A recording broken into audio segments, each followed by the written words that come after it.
This is 5 on your side at 4. Focused on you. We are tracking storms moving our way in less than 24 hours. No rain out right now, but take a look at the conditions that were out earlier this morning. Steady rain from Western Groves to Granite City, and that's causing flooding problems across the area. We want to thank you for joining us at 4. I'm Brent Solomon. And I'm Ann Allred. Let's get you up to date with the chances for rain this weekend. You probably have plans and are wondering. We've got Chief Meteorologist Scott Connell in the studio with a look at our weather first forecast. And Scott, we've got Cinco de Mayo coming up. What should we expect? Well, Sunday looks like more of the pick day of the weekend. In fact, it looks like it might be quieter for most of us. Tomorrow there will be some storms around, but this evening, if you're headed out to prom over in Salem, Illinois, you shouldn't get those dresses all messy tonight because it's not going to rain this evening. But boy, did that rain come rolling in here last night. Over an inch of rain across much of the metro area. 24-hour rainfall is pretty extensive, but a quick check of your Doppler radar right now, nothing really to report at this point around our area, and that's good news. What we're tracking, though, is another system coming in across the plains. It'll be spreading across Nebraska and Kansas tonight, kicking up storms, and what results from that will impact us as we go into tomorrow. So tomorrow is a weather first weather alert day. We'll have scattered thunderstorms.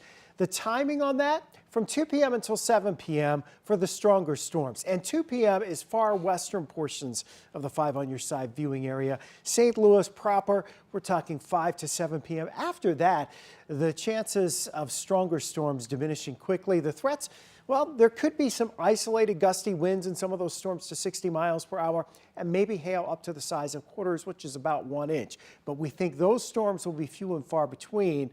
Of course, there'll be more downpours, which could impact you as you try to mow this weekend. That's on a lot of folks' lists. Boys shot up in the earth, I don't know, maybe 12, 15 feet, maybe. I'm sure it wasn't as high as that building. Water wasn't just falling from the skies today. It came shooting out of the ground after a water main broke on Penrose near Blair this morning. Water quickly buckled the intersection and flowed down the street, leaving loose bricks in its wake. And some people were left stranded because they didn't want to risk driving over the bricks. Our Tracy Henson is just back from that neighborhood. She joins us now with an update. Alrighty, so St. Louis City water crews were laboring even hours after the break was reported. The failure is at an intersection where multiple pipes connect, so shutting the water off was not as easy as just flipping a switch. All this water has nothing to do with the rain. It's all from St. Louis City water pipes feet underground. That yellow pipe you see flapping around there, that's the gas line. Spire secured the area right away and was on scene when we arrived. What's left, the raging river that now consumes the intersection, is an issue for the water department. Mark Nankiville is the water distribution executive. He tells me that it's a 36-inch pipe that failed. Once we have it isolated, we can start excavating and determine what the problem is. He says the pipes in St. Louis are just old and this happens. There's still no timeline tonight on when everything will be repaired. Very interesting, Tracy. Thanks for that update. While flooding in St. Louis seems to be under control for now, millions across the country are under flood watches. Severe storms are sweeping from the south to the Midwest. CNN's Laura Geary with a closer look at those conditions. That was scary. That was really scary. Stuart White has lived at his Central Texas home for about a year. He can now check tornado close call off his list. We watched a tornado touch down right behind our house. White worries about his neighbor's property that he fears was in the twister's path. The tornado also rolled through the nearby town of Hawley, about 15 miles northwest of Abilene, damaging a number of homes and businesses. No relief Friday for the same region as forecasters track severe storm alerts stretching from southern Texas up to central Nebraska. It's running. As if the threat of tornadoes wasn't enough, torrential rain and widespread flooding have submerged portions of the Lone Star State over the past 24 hours, with around 7 million people under flood watches from southeastern Texas into central Louisiana through this evening. When the water first started coming up, I wasn't that worried about it at first.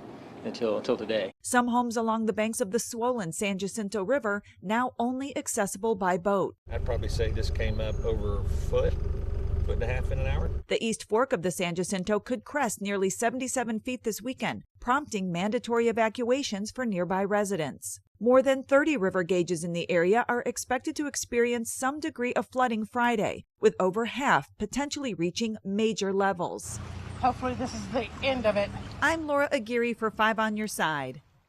In a little under an hour, St. Louis will see another pro-Palestine protest, this one in Forest Park. Demonstrators with the Expect Us group are calling it From Ferguson to Palestine.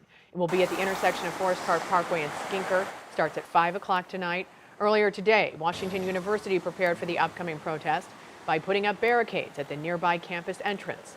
5 on Your Side's Robert Townsend. He will be live tonight when it starts. And just hours ago, 5 on Your Side was given a statement by Mayor Tashara Jones' office commenting on today's upcoming protest. Jones said she hopes protesters will emulate what happened Wednesday at St. Louis University, saying, quote, "Our city and our region will continue to have difficult conversations about our community and its part in world events. Our hope is to continue to engage one another in a respectful and productive dialogue," end quote. The mayor also says St. Louis Metro Police will be on hand while protesters are within city limits. New video of other university protests happening nationwide. Dozens more were arrested at New York universities.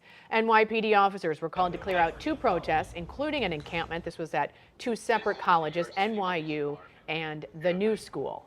Here's a look at the scene earlier today, also on the University of North Carolina campus. They too are calling for a free Palestine and for their school to divest from pro-Israeli interests. We're trying to pressure institutions, lawmakers, and that's our role right now. Like we can't be there. We have to do stuff here, and this is the best we can do. So we're going to keep doing it. We're not escalating. The cops are escalating. We're here. We've been incredibly peaceful. We've had our demands very clearly stated, and if people crack down on us, then they crack down on us. These protests come as several college campuses across the country are hosting graduation ceremonies this weekend. Some, like the University of Florida, are taking a hardline approach to the protests, praising the governor for maintaining, quote, law and order amidst ongoing demonstrations. For the latest on these protests across the country and in our own backyard, just text the word protest to 314-425-5355 and we'll send you a link with the latest information. Well, less than 2 hours ago, the remains of fallen Marine Sergeant Colin Arsenbus were transported to a funeral home in St. Charles.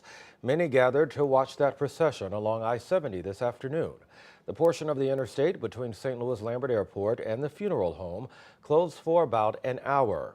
We'll hear from veterans, family, friends, and more with our Megan Kernan coming up at 5 and 6. In Clayton this morning, law enforcement remembering fallen heroes killed in the line of duty. Here's a look at the ceremony at St. Louis County Memorial Park. The St. Louis County prosecuting attorney paid his respects as well. He says he wants the families to know how much their loved ones' sacrifices are appreciated. As the son of a police officer, my father's a retired sergeant. I understand the nature of the job. It's a tough job. It's a difficult job. It's often a thankless job. And I think it's important to recognize that we're all in this together and that we're standing together. Organizers read aloud the names of those officers killed in the line of duty. The names go back to the year 1898. New tonight, Missouri abortion rights advocates have collected more than 380,000 signatures to put a measure on the November ballot that would legalize abortion to a certain point. That's about 8% of Missouri's population, according to the Missouri Independent. The ballot initiative was organized by the Missourians for Constitutional Freedom. Nearly every abortion has been made illegal in Missouri since June 2022, the only exception being in medical emergencies. Coming up, a nearly 60-year-old cold case reopened. What investigators dug up about a Creve Coeur man and the gruesome crime he's accused of committing. And a school-wide evacuation. What prompted an interruption of the school day for some Metro East students?